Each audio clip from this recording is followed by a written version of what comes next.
Welcome back. The American Academy of Pediatrics and other groups are getting the word out about getting vaccinated for the flu, ideally before the end of October when the season usually starts. Last season, vaccination rates in children dropped again, and deaths were at the highest level in years. Bradley Blackburn has more. The Richmonds mark the day they receive their flu shots every year, wearing pink to honor their daughter Kaden, who died from the flu in 2014 at 3 years old.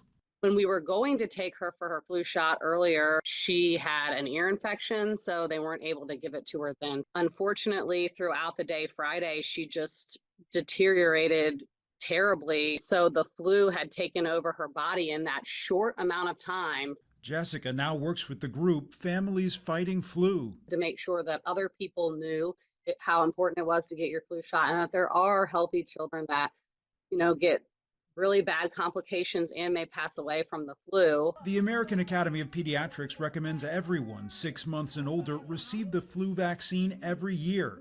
Vaccinations are down, with just 54% of children vaccinated last year, and 193 children died, the highest death toll in several seasons. Historically, what we know is that most kids who die from the flu are unvaccinated or undervaccinated. Dr. Christina Bryant with Norton Children's says this year's vaccines will be trivalent, preventing 3 different strains. Being vaccinated against the flu can prevent the most severe complications. Jessica's daughter Layla had the flu 2 years ago with high fever, elevated blood pressure and heart rate, but recovered quickly. Obviously, knowing my situation, I got very nervous. I truly believe that her already having the flu shot helped her not get as sick. She hopes sharing her story saves lives. Bradley Blackburn, CBS News, New York. American Indian and Alaskan Native people have the highest death rate from drug overdoses by far, and it's more than 80% higher than the rate for white Americans. That's according to the CDC. The National Institutes of Health is launching a new program to boost research into the substance abuse issues facing Native American communities. The Native Collective Research Effort to Enhance Wellness, or NCREW, will use $268 million over the next 7 years to support projects led by tribes and organizations that serve their communities. For more on this effort, we spoke with Dr. Kathy Etz. She's the Associate Director for Tribal Affairs for the National Institute on Drug Abuse. Doctor, thanks so much for joining us. We're talking about opioid use and abuse.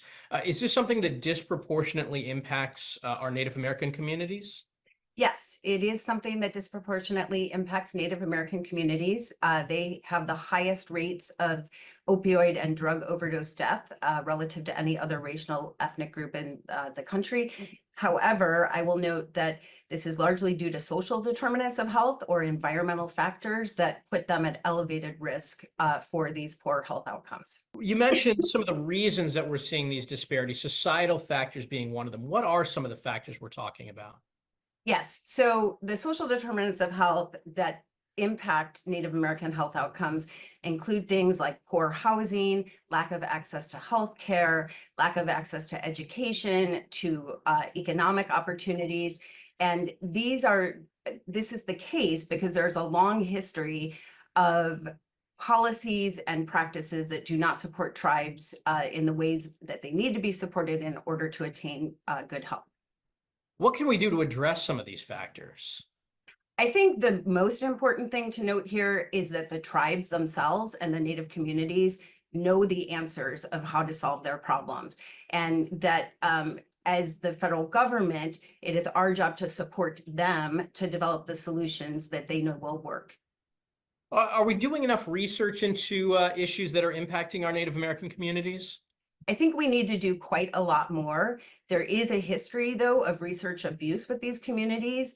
And so we're having to really develop trust and to showcase how our science can be helpful, and then support them to use it as a tool for their great health outcomes. We've been seeing nationwide, we've got an opioid crisis. How severe is the impact on families, on communities? It's devastating.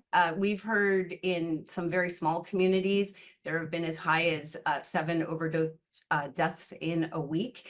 And this is absolutely devastating to a very closely connected community where each person knows each other and relies upon each other.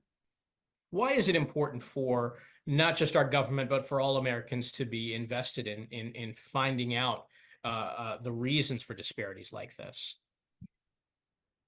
Well, personally, I believe that we are all better. We are all impacted by each other.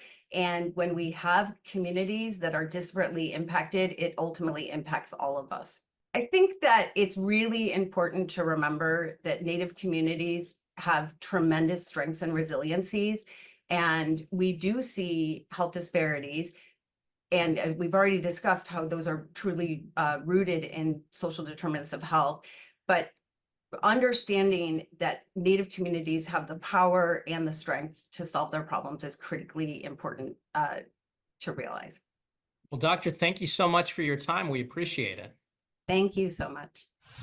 After the break, the tiny robot making a big difference for stroke patients, and the importance a breast pump makes for mom and baby.